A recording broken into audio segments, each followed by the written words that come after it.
Yeah, I felt really emotional telling those stories again. I mean, I didn't expect to feel that at all. I felt quite choked up, actually. And I mean, because it's so long ago, isn't it? And I wouldn't have thought I would have felt like that so long afterwards. But somehow telling them, it brings it back very, very vividly. And I can remember how I felt then, and I feel kind of really quite emotional about how difficult it was for me then, and I feel quite I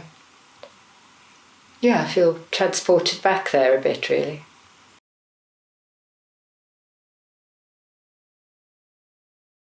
Our story starts in a coastal town or city or village, somewhere in the southeast, in a silent room, a room with a box in it, a box with a lid, full of the flotsam and jetsam of a life, a voice box, shut up, sealed and silent. I am a Scarlet Tiger, pleased to meet you. That's where I was born, in that sealed box, in that silent room. It was a queer sort of silence in that box. A silence full of the unspoken. What we'd been told was unspeakable, illegal, forbidden. A queer silence, packed with stories, waiting to break out. You know, well, the first half of my life, like many people, I wasn't entirely happy with the role in the world that I'd been given. I didn't fit in. I sort of smelled wrong, you know. You know, they can feel it at 1,000 paces when you're not right. So this was my life, you know, this... Feeling entirely wrong and being in the wrong role. Being in the role I was in, and I didn't know what my role could be. And this was the 60s. It's a long time ago. Where do I begin?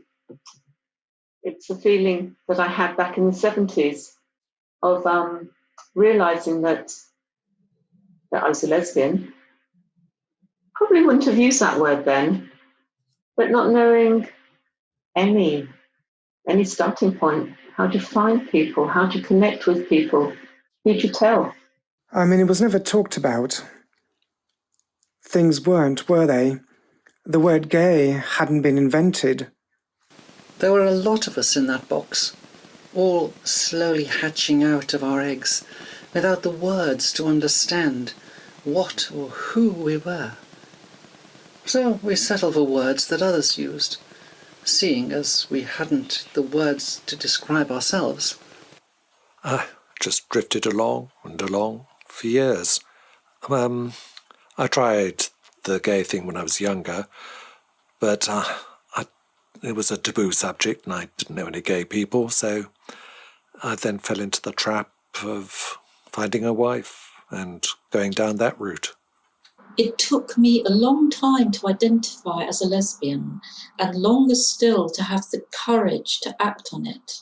Not quite fitting in, we sat quietly in our box. We could hear what they called us, those outside. Words harsher than sticks or stones, which terrorize, threaten, shame. We knew all about that. In my knowledge, gay meant AIDS. And from what I understood, if you were gay, you would get AIDS. So I just talked myself out of it. But I think what I was imagining was a kind of nasty woman, really. Sad, maybe predatory, ugly, unloved. I don't know where I got that idea from. What happens to a gay man? You've got 21 years of life leading up to that as well, haven't you? The first 18 years of my life was spent in Worthing, which, you know, Worthing was Worthing. It was a fairly dull, sleepy, average seaside town. It's funny thinking about it. I was sort of forced out of the closet before I realised, before I was really ready to. I suspected there was more to life than this old box, full of someone else's worn-out shoes and clothes.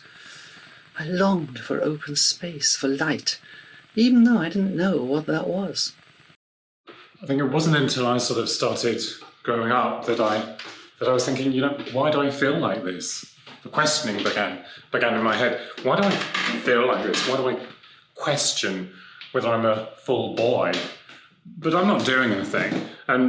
But what I do is I create a place where I can mentally go and become a girl. I can see myself as a girl. It's almost mentally played out. I create a room, I can walk down the stairs to this room, and in this room I can be this girl. I'm not this boy. And I would do that every now and then. I let myself go there and think about it. I once put it like it's like a little stone in your shoe, but it's always been there. And you're kind of used to it. So amazingly powerful, these masks we wear, the masks of gender, the masks of anything. You take it off and it... You can't take it off too quickly because it'll bleed, because it's too attached to you.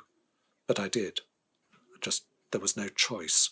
So it was really difficult. But going back to what happened.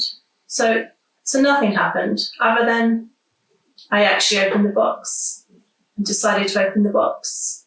And why did I open the box?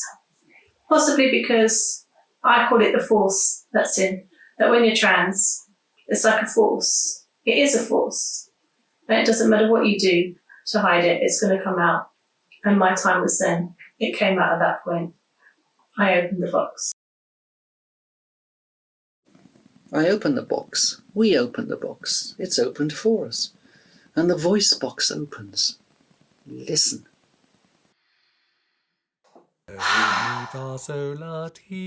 tip of the tongue, the teeth and the lips, the tip of the tongue, the teeth and the lips. The rain in Spain falls mainly on the plain. 4, out.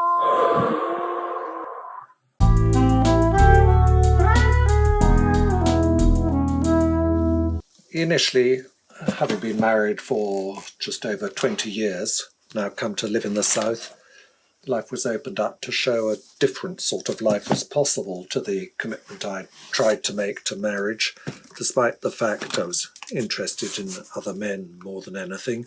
So I decided that I needed to get out of it, and I met somebody I was interested in. As much as they tried to persuade me not to end my marriage, I decided to press forward. I wanted freedom. Freedom, I suppose, was one of the biggest things I was looking for, but it takes a lot of strength to get to that place. And it's very, very painful, the actual breakup of a 30-year marriage when you're actually starting to pack it into boxes. At that time, this is my coming out, first lesbian love story, because I'm packing up home, moving house, so you come across lots of things, from your past.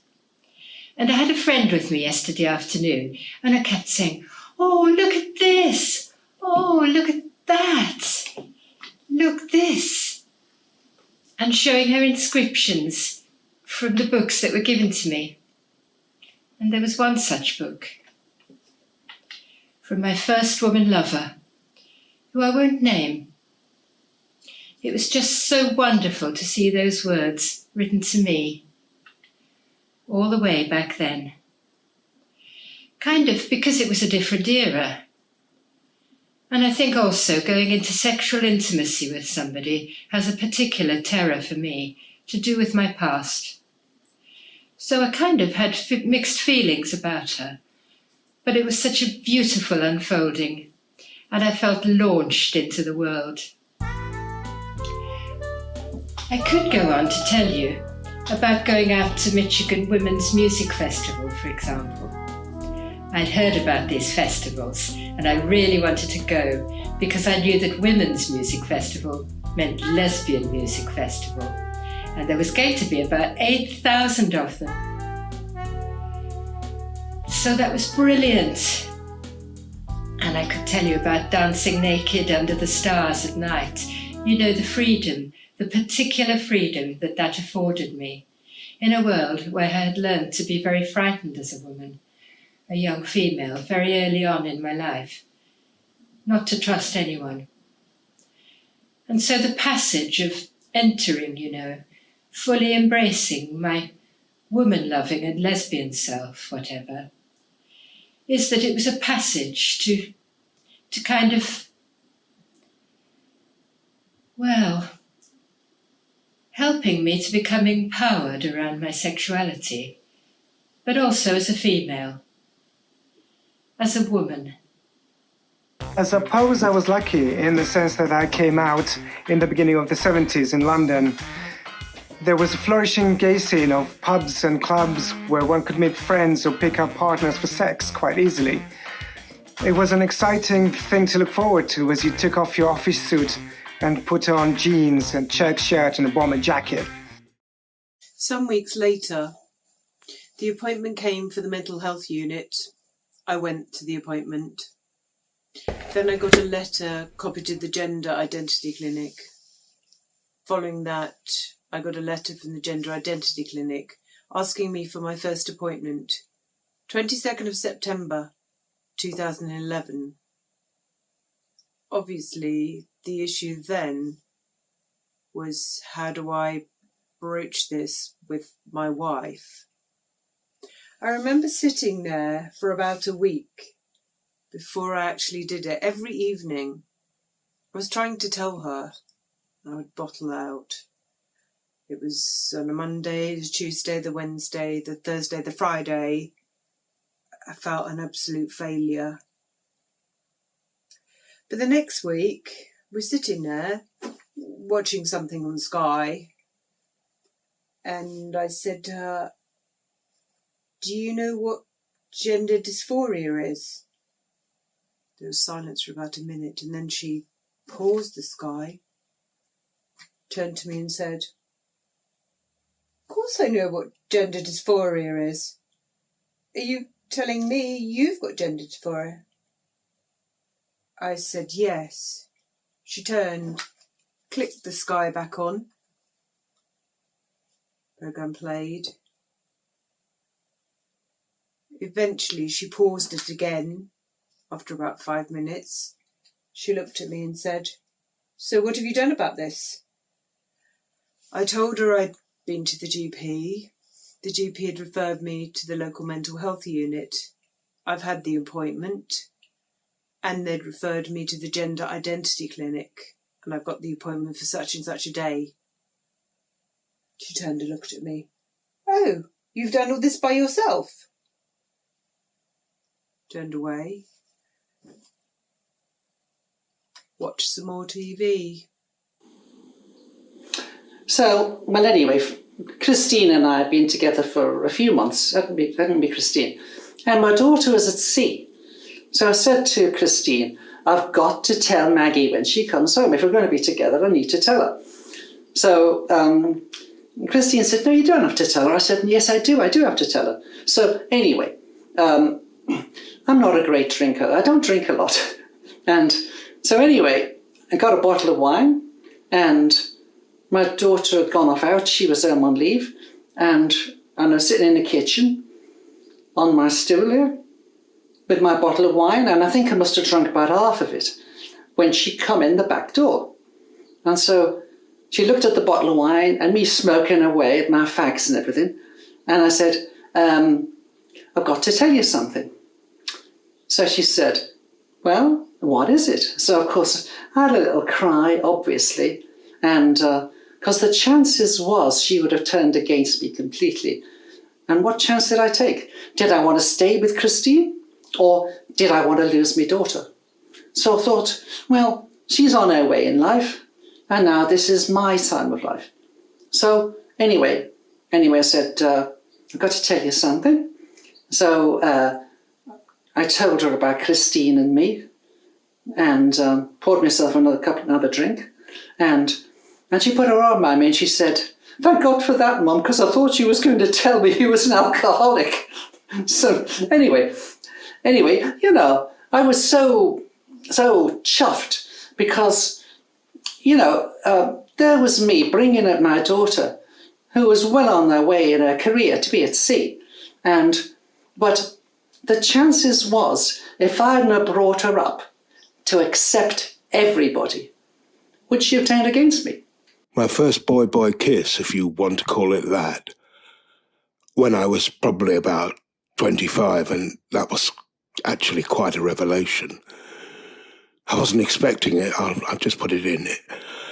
I was at a social event and someone had pulled me to the side and basically kissed me, which I was not expecting whatsoever. And the best way I can describe it, it is my knees buckled underneath me and I went, so this is what a kiss is supposed to feel like. Out of that box, in the corner of that room, I flew. Out of the box I'd been born in, dreaming of a light I'd never seen. I thought I'd be a butterfly, emerging splendid.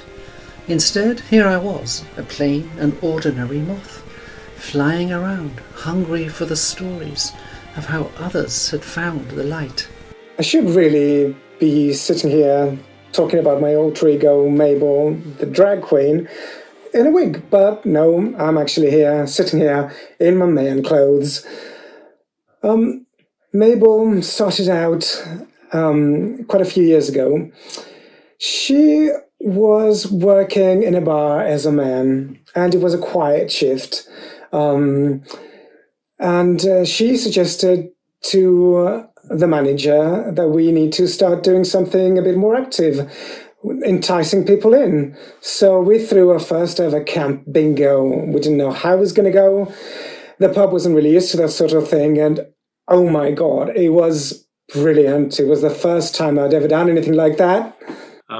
Didn't actually do it in drag. I'd done it in a pair of stilettos, painted toenails, a pair of skinny jeans, and a sparkly top. It went down so well.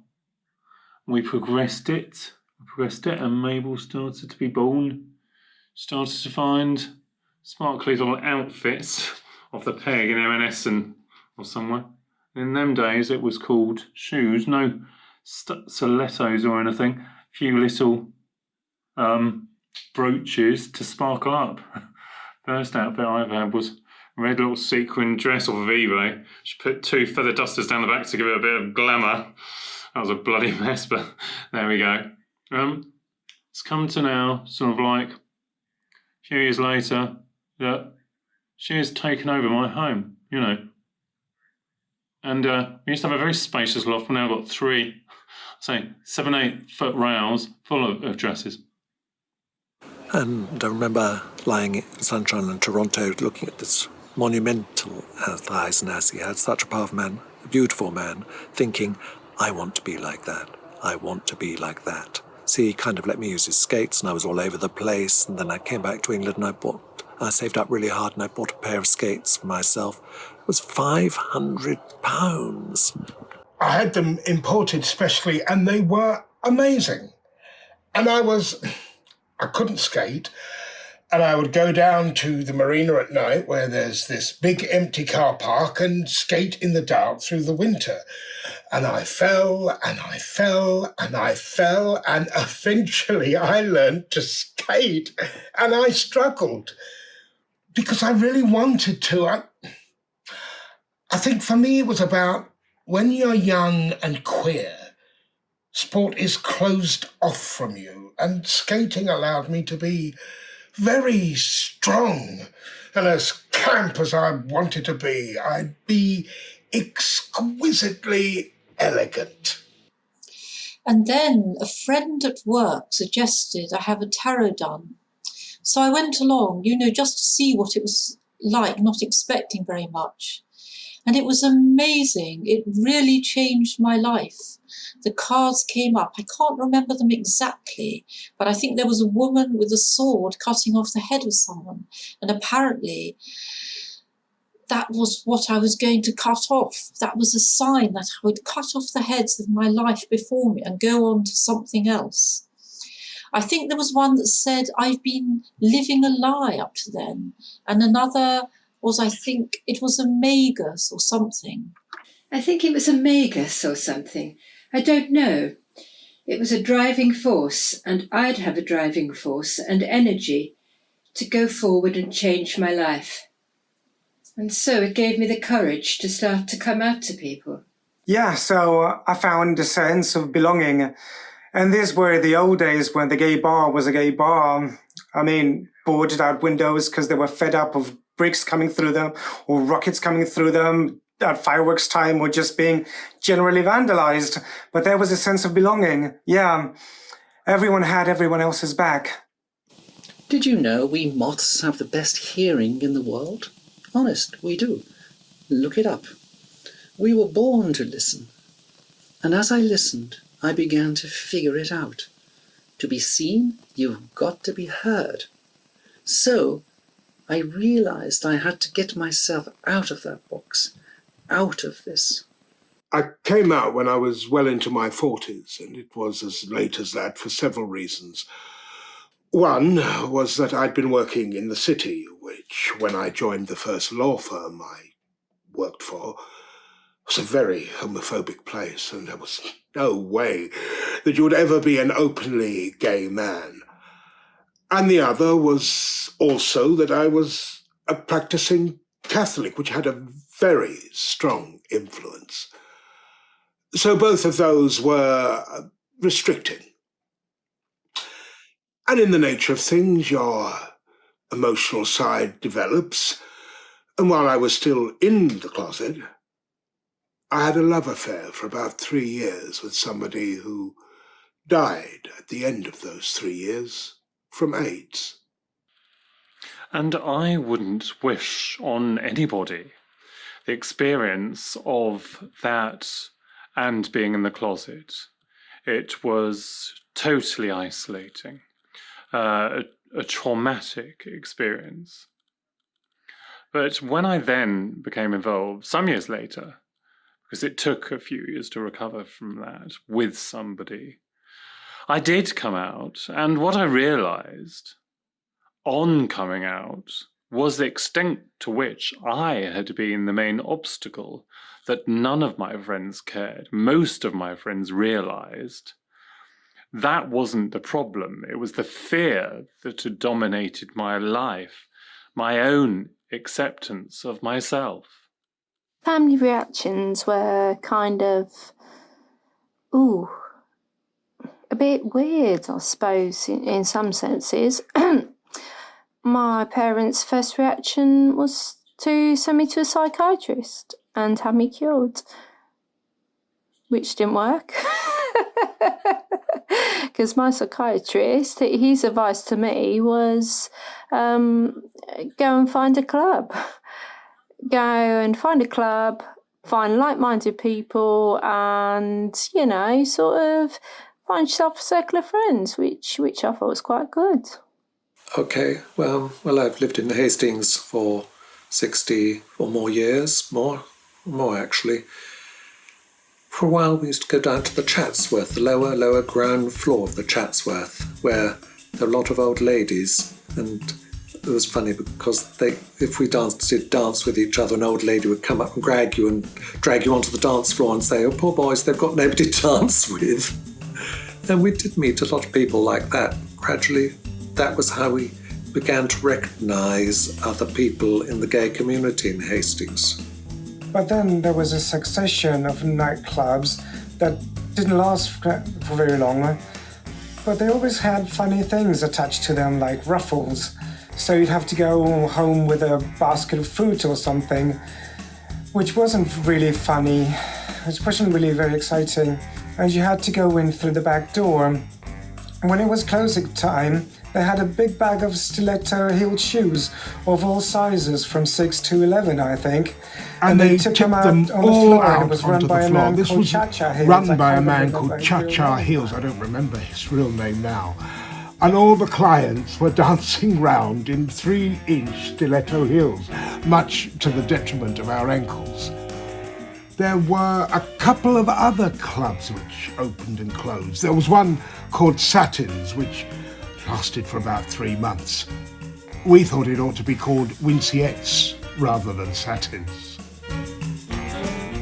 Back then we knew enough people that the social scene didn't really revolve around one particular place. So in the end, it became sort of a community where we all sort of knew what was going on, rather than a trip out to a dreary cold church hall, and that's it.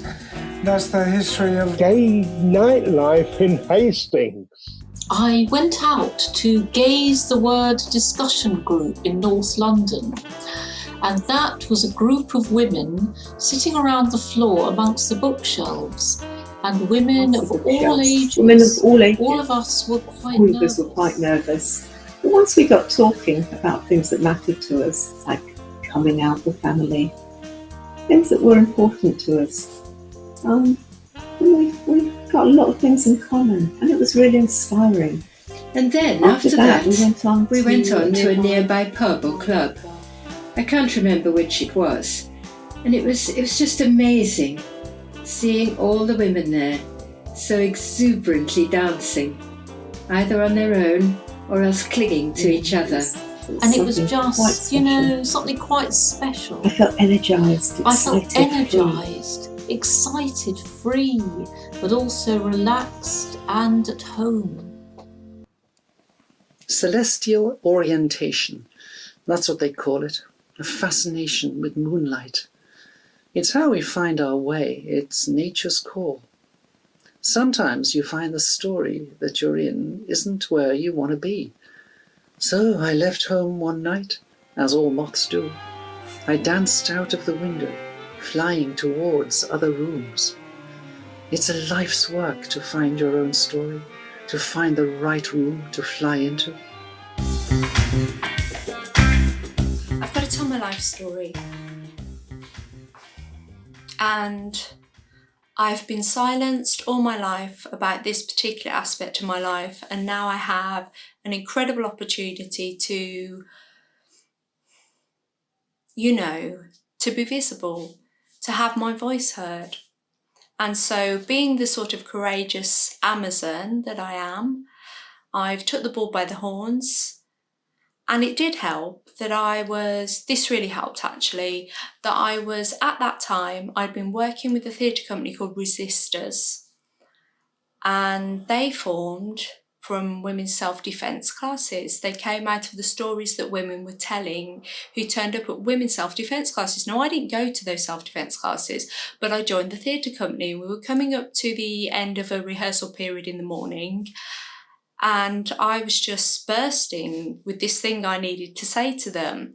And, I just thought, but when I say it, where will that leave me? So anyway, I came out and I said, I can't remember what I said now. Something like, there's something I need to share with the group. I'm an incest survivor. I decided I needed to refer to it, but not to go into detail about it. And so that it could be acknowledged that that basically life isn't all ha-ha he-he, as some famous actress said. We're celebrating our stories, so it's about, I suppose, this is my story. I suppose when I was younger, I was a survivor, it's a triumph over tragedy, but now I'm older. I'm ambivalent about claiming the idea of being an Amazon or being a survivor, because what I know is life, it's an ongoing process, it's a work in progress. Recovery from that childhood feels a bit like my life's work at the moment, which is to not stop talking about it and I don't want it to become the only thing about me and to define me, but how can I not talk about this when it has defined me to such a large extent? Oh yeah, I went to the GP. I got onto a support site. I made a few inquiries, introduced myself and had a few responses. I was a bit worried. Somebody said I should approach my GP, and I asked them how I should do that. They said the best way is to write something down, type it up and print it out. Expressing your feelings and where you want to go with this. I remember getting an appointment for 20 to 6. I walked in there, didn't walk out of there for 50 minutes. The whole thing became quite interesting. I was asked by the GP to sit down, and I said, actually, I want you to read this before I sit down. He started reading my letter and mumbling things. He was quite concerned about the content of the letter. He kept saying things like, had you done this in the 1930s, you'd have ended up in a concentration camp. If you'd have done this in the 1950s or the 60s, you'd have got electroconvulsive therapy. But really, why do you want to do this? He said, really, putting on makeup, beforehand, having to go to work means you have to get up from bed half an hour earlier. Like a fucking real life movie, my life. I don't know. That was my first criminal conviction. I know maybe that's not relevant, but for putting an ice cream in a girl's face. Growing up, it's like not fitting in. Never did fit in. So it's like, so I deviated a bit, like made people notice me. In some respects, did things, that other people weren't doing. And, it's like kissing women in a pub. Well, life weren't going too good for me, and I mean, I just found it was easier. Life was much easier, if I was taking drugs. Heroin, yeah, that was just to mask, just to stop the pain. Pain in my, my head, my heart. All the hurt, that I was enduring, or that I had endured, and because I didn't fit in with people, and it's like, it was a safety valve. It was escapism. In the 80s, I never would have dreamed of coming out in the workplace. I was highly closeted. I dressed like everybody else, behaved like everybody else, and just got on with life, really. It was kind of your dirty little secret, just kept in your own little tribe. And, you always found one or two gay people in the workplace that you could talk to. No, there were times when if it came out, I thought I'd lose my job, only because men would think I was a man hater. They would see me as not one of the team. I would lose my job or not get the promotion, which was the worst piece as well. Blending in was very important to me. Blending in is the first lesson in survival. Keep your wings shut, mute your colours, go for browns and beiges, sit still, unobserved. Don't be seen or heard. I listen to stories of celebrations, commiserations, secretive plans and stolen kisses, betrayal, denial, mockery. I learned from the stories of others, from the stories of how they fumbled in the dark, but managed somehow always to find their way back again into the light, stronger and in comfortable shoes. Some of my fellow student nurses went to a large Pentecostal church in London and invited me there. I went with them and very much felt that there was a place where I could belong and where people would love me and where I could gain some comfort in my grief. It soon became very apparent, however, that it was absolutely not okay for me to be gay, and there were sessions of counselling and prayer for healing and deliverance in order to make me straight. So to prove that I was now straight, I married the first young Christian man that wanted to marry me. I was born in 1942, midway through World War II. How that's relevant to anything, I don't know, but it does put me in a context.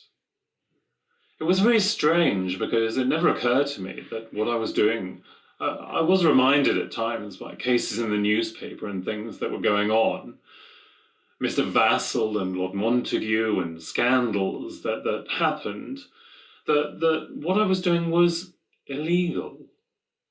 But because it seemed natural to me and because of this alcohol-fueled defiance, I don't think that ever changed anything for me. Being in a college, I couldn't take people back if I met them in pubs or whatever. And a lot of my late evenings were spent necking on public seats in gardens and colleges and outside colleges. And I soon learned that the police would come and patrol and shine a flashlight. And if they saw two blokes, then you were for it and you'd be roped in. So I used to wear a headscarf over my very boofed hair. I was a mod, and nothing ever happened. They would come and shine a torch, assume it was a bloke and a girl, and that was okay. They just passed on wishing you luck and good evening. So that was all very strange. But children have been a very important part of my life.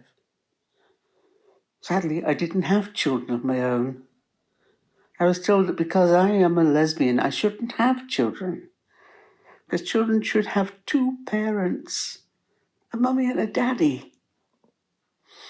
And I did believe I wouldn't make a good parent because my kid wouldn't have a daddy living with them. And I was afraid they would be bullied for having lesbian mums. And unlike the lesbian and gay part of the community, which has had like almost a 20 or 30 year head start on the trans community, trans stuff came initially from clubs, and rather seedy ones at that. And they would be pick-up joints. Basically, we're sort of rather sexually repressed men who basically fancied having sex with people they saw as men in dresses would be picked up and go off and maybe have sex in a doorway or in a hotel room. And it was all very hush-hush. It was all very back page of the Exchange and Mart and in these really, sex shop adverts. We didn't have the internet. This is like a whole totally distant time. A lot of young people going through this now could never dream of. A lot of sources of access that they would have. So we were basically fumbling around in the dark, as it were, to find people, even in 2003. I rented a flat in Stoke Newington. And Stoke Newington, several years later, I found out was virtually the lesbian capital of the Western world.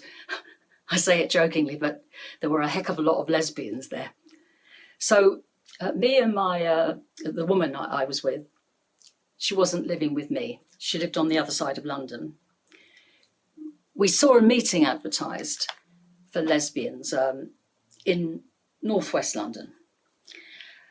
And I remember that I dressed in a white skirt that was scattered with a pattern of strawberries and a white T-shirt to match, also with these strawberries, pink strawberries, all over the white. I wore it with pink high-heeled mules, shocking pink. And I must admit, I thought I looked wonderful. I thought I looked tremendous. I had a little white bag and I thought, golly, if lesbians see me, they're going to think, wow, she's smashing. Wouldn't we be lucky to go out with her? So I went along with my friend and there was a room full of women all sitting round, nobody dressed in any way like me. And I went in and someone immediately said, "Where does she think she is? Ascot?" And that really did set me back. It made me feel, where was I? I wasn't part of the straight world. I turned my back on that. I was obviously not a lesbian as lesbians wanted. Well, I wanted to say I was. So I think I had probably from about 35 to nearly 40 when I was struggling, really struggling to find a way forward. I was very lonely, but I worked my way through it. I grew up. I'm saying, I can feel myself getting a bit tearful. I feel sorry for that person who took so long, had no real idea how to go forward. I went clumsily forward. But I did go forward. I stopped wearing high heels. That was necessary because they were killing me as I was getting older. It's taken a long time. Only over the last 10 years, in my late 50s, I feel comfortable. I'm proud, really proud. From my own experience, I know how important it is to find other LGBT people and support each other. Since retirement, I've joined a local LGBT charity, Rainbow Alliance, and taking part in raising awareness partnership meetings with the council, health and other voluntary groups. Without this awareness, several elderly, vulnerable people I know are forced back into the closet, hiding all signs of their gay life when a carer comes round. We both moved in the same day. And from then on, we were friends. And as I say, she definitely didn't know I was gay. But she was anti-gay. Gay boys. She wasn't too bad about because she used to work at a charity shop. Mind. And a couple of them were there. And she got really attached to them, but anything else she used to have a go about it.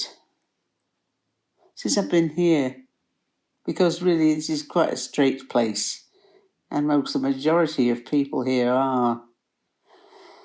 But before, when I lived in London, I was just outwardly gay, and that was it.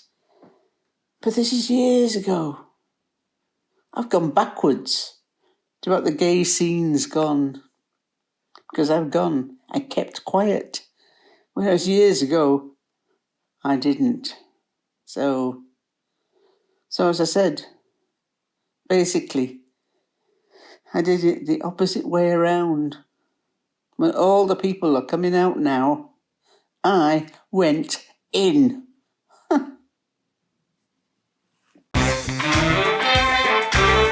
I sat and listened, thinking what it would mean to have to go back into the box.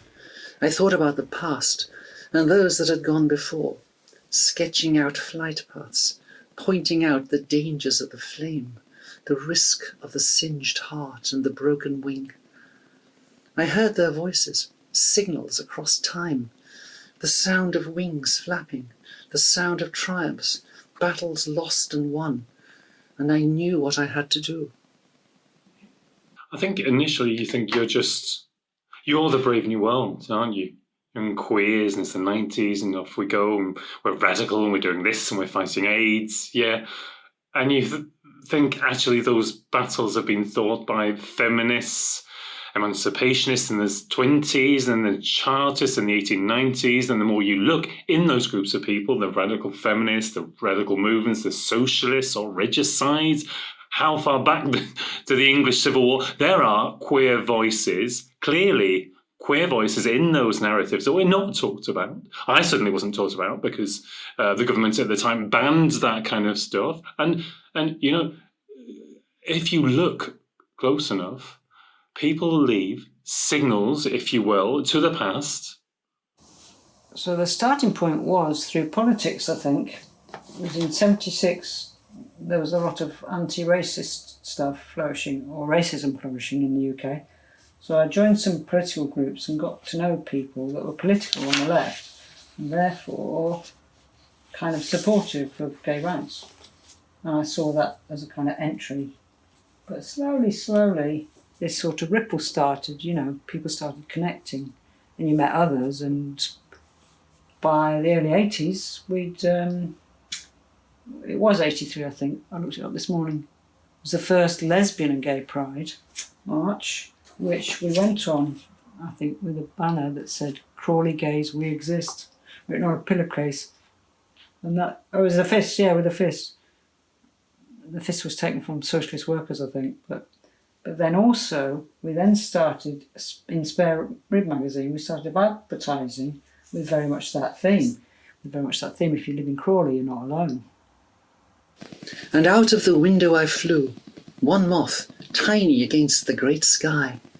And into bedrooms and sitting rooms I flew, kitchens and bathrooms, communal lounges and broom cupboards, landing on the shoulders of giants who seemed unaware of the stir they had created, changing the world, so I could fly freely in and out of windows and through closet doors.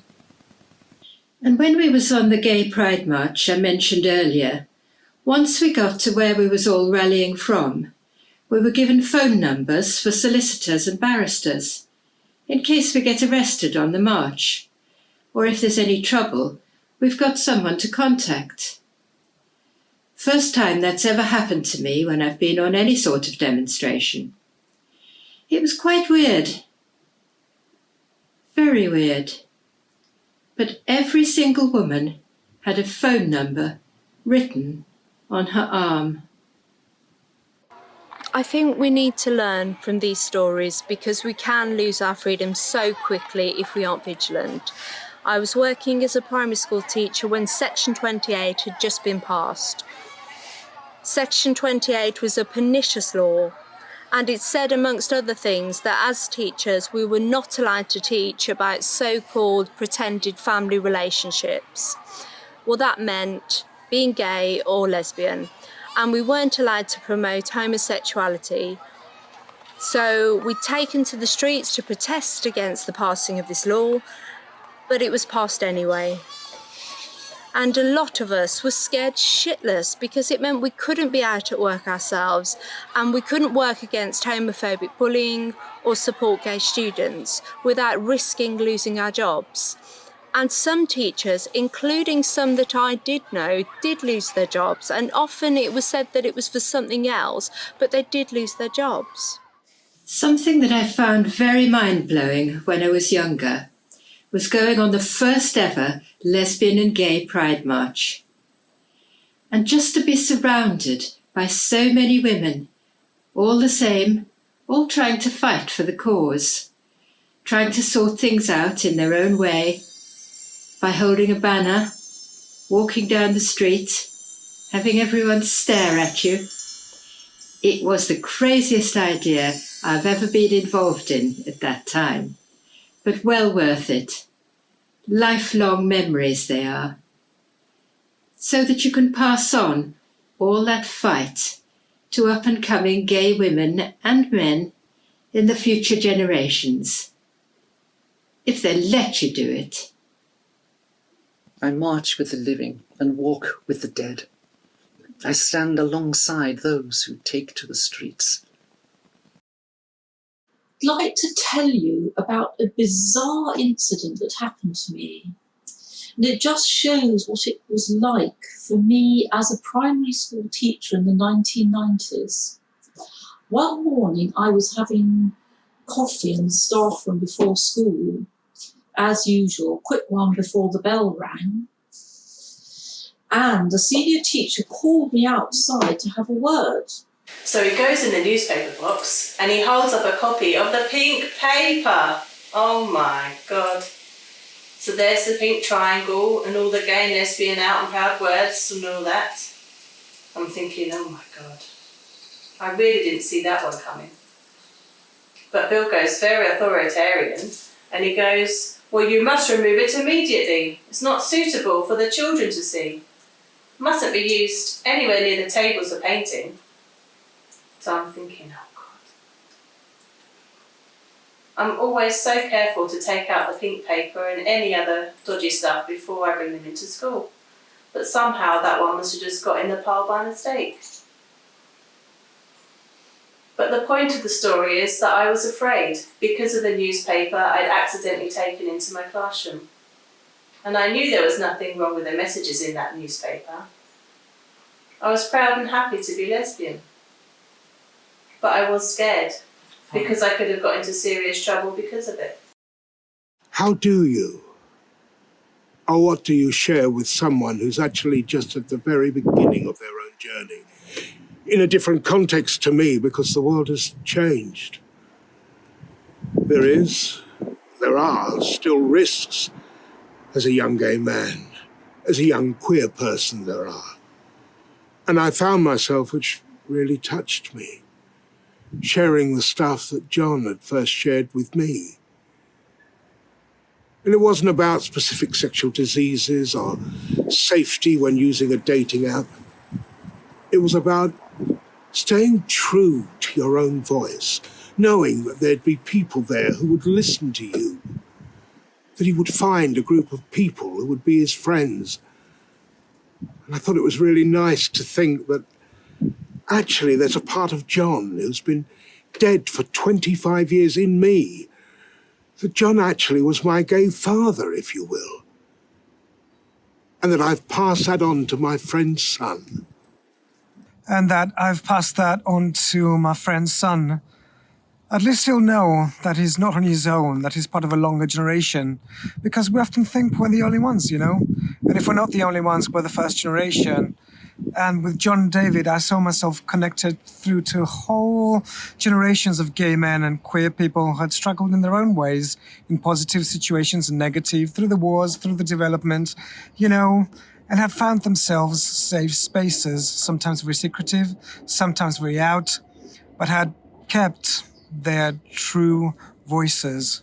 And it was really lovely to think that actually I was that lad sitting on that mountain once. Life, of course, changed when I met other moths like me. Blotched Emerald became my friend. Buff Tip broke my heart, and Dingy Mocha stood me up. I thought I'd stay with Orange Swift forever. Kentish Glory always keeps in touch. Oh yes, I've had my fair share of breakups and heartaches, but good times too. Nights out with leopard moth and silverwing, in search of nocturnal creatures just like me. We met about 17 years ago. No, probably more than that, darling. It must be. 20 odd years. I think it was in 97. 96. 96 or 97 that we first met. And we met with a walking group of women, lesbians. They were all lesbians, weren't they? Yes. We went for a very special walk, didn't we? We went by ourselves, and I remember we sat on the top of the hill. By Lewis. By Lewis, yes. On top of Lewis, which is absolutely beautiful. And I can't remember the time of the year, can you? No, I can't, no. What then what happened, darling? What really happened was that we started walking the wrong way to go away from Lewis. We had to turn round again and go back. And we went down to Lewis, and you said, come back to the flat and have a coffee or something. Yes, or something, some tea. So we went in there. I took my boots off, left them outside her door, pottered round in my socks. And it just was a short time. And then I got in the car and came back home. And what happened next? Well, I thought, oh, she's left her boots behind.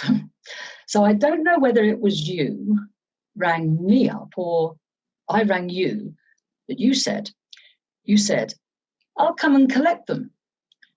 But before the one thing I remember, I don't think Joni remembers, I said on the phone, you've left your boots here. And she said, you do keep a girl hanging on, don't you?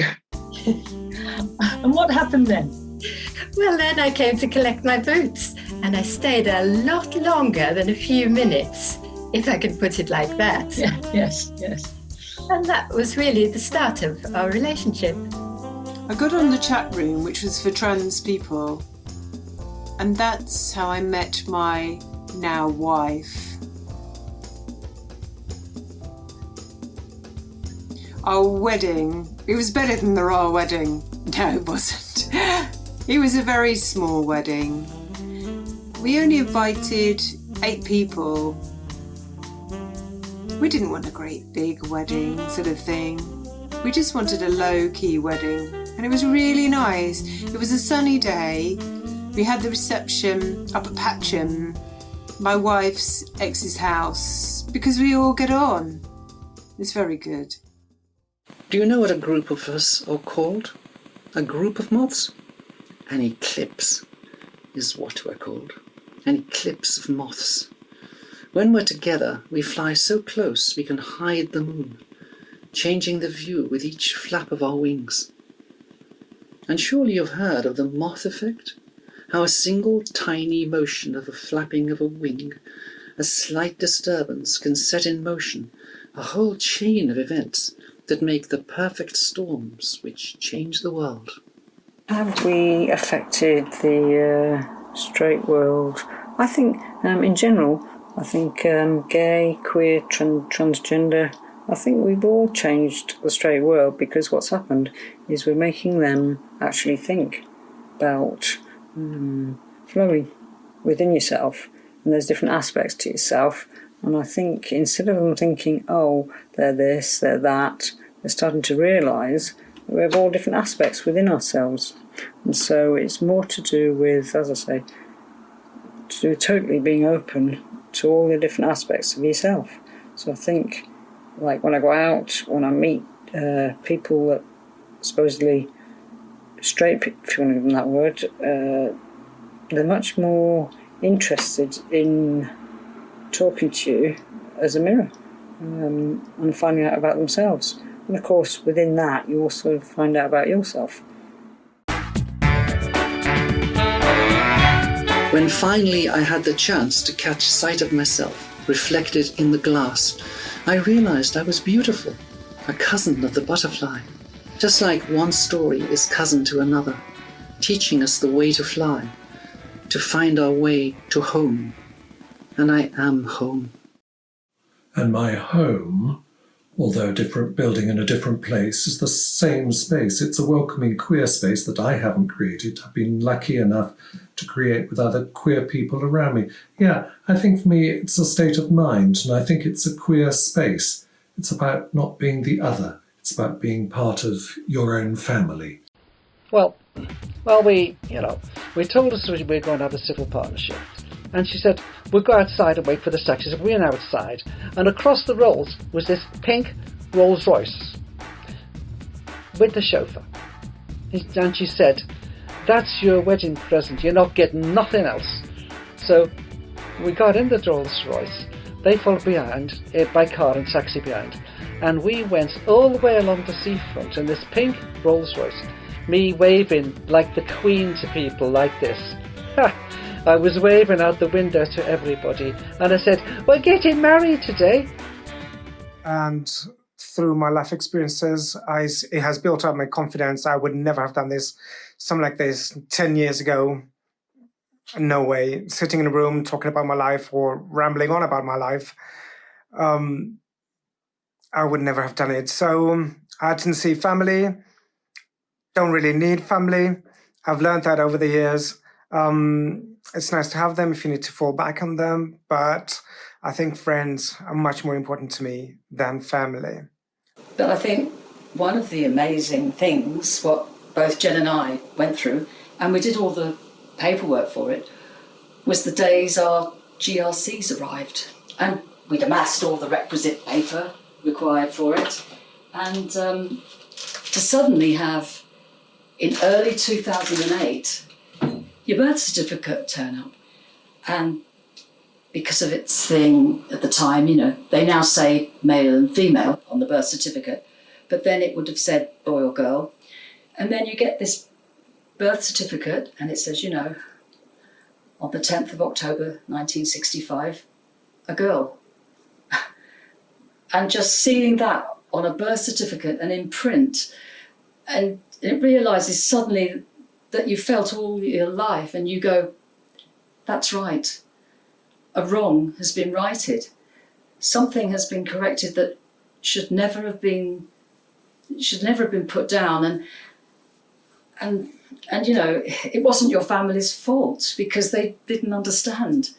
Your mum and dad didn't have, wouldn't have really got it. I think celebrating sometimes, as we've said, it's the most prosaic of things. It's, being in Tesco's in Hove with your wife, thinking, this is my wife. I'm going to tell you about a 60th birthday meal that I went to in Collioure in France. It was absolutely brilliant. It was a brilliant restaurant. It was in the ruins of an old convent, and there were about 20 women there. We were mainly older women. We all arrived. We were asked to bring something with us that represented somebody who was a hero to us. And one woman took a hairbrush because when she was younger, she wanted to be a backing singer. They were her heroes. And she was practicing in her bedroom singing into this hairbrush, and she brought the same hairbrush, and we got a little bit of a song as well. And then there was somebody else, and we thought, she hasn't brought anything with her. We suddenly noticed she had a beauty spot. Madonna had been her hero, so she had the beauty spot in homage to Madonna. When we'd all gone through our things, we went into the restaurant, and the waiters were all a bit sort of, a bit sort of patronising. They were a bit amused because all these older women filing in quietly, we all sat. We had a long table at the front of the restaurant. And we all sat down, and we had our meal, and everything was very decorous. And then, after the meal, the first thing we did was to sing Move Over Darling, Doris Day song to the birthday girl. And I thought Doris Day would have been spinning her grave, but my part tells me she's still alive, so sorry, Doris. We had to wear outrageous sunglasses for some reason while we were doing this, so we were quite loud. We all had the words, so we knew what we were doing. And the other diners, who were all French as far as we knew, looking at us a bit sideways. So we had some of those little bubble kits on the table. So the birthday girl took them around to the other tables and offered them to them. And they seemed to enjoy that. They opened them and they were blowing bubbles and things and talking to us and smiling across. And then we had the speeches. There were a couple on the table next to us, very young couple. Maybe it was their first date. He was gazing into her eyes. But he couldn't really. Because she wasn't looking at him, she was looking at us and everything that was going on with our table. With the speeches, there were humorous ones and she was laughing, and there were emotional ones and she was crying and wiping her eyes. He was giving us his filthy looks. By the end of the evening, they were just sitting there with their arms folded, not even looking at each other. I don't know if they ever had another date. And then the singing started and we sang in English, and the French weren't having that. So they sang in French, we sang in English, they sang in French. And then we all ended up at the end of the evening singing the Marseillaise in French. And we were all stood up and we were all singing it together. We were all cheering at the end and shaking hands and talking to each other. It was brilliant. And the poor waiters were sort of, when we went, they could see them thinking, oh, please go, please. And they were all slumped up against the wall, absolutely worn out. So I doubt whether they'll have anybody over the age of 60 going there again, I wouldn't think. Oh, it was a brilliant evening. It was so nice to spend it with a group of women. You know, when you're younger, you kind of take things like that for granted, well, I do. And then when you're older, you really appreciate it more with a group of people, being with a group of people. But you do remember those people that are no longer with you. You have a tinge of sadness, but you're so pleased to be doing that, to be having an experience like that was absolutely brilliant. Breath is not only for the speaking of words. Blow up the balloons.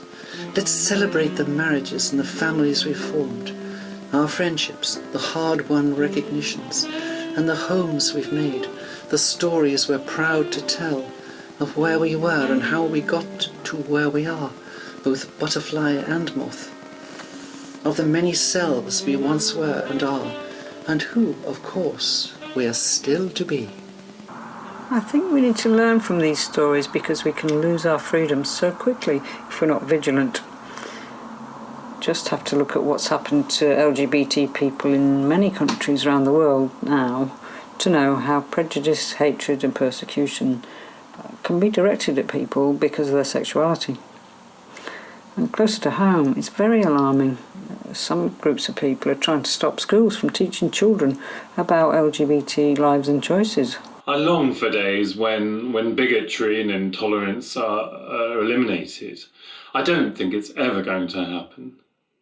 But it disturbs me that it seems to be on the increase in our world, and I hate hearing of the fate of other people in countries where they are treated so cruelly and with so little understanding and tolerance.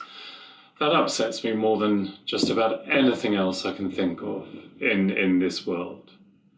The lack of understanding and acceptance of people who are quite naturally what they are, being themselves. And I hope for a time when diversity is not only recognised, but valued and cherished. And for a time when our children will be nurtured and loved for themselves, and not for what they can achieve, and not for how they can become replicas of their parents, or exploited to serve the interests of a powerful state or elite.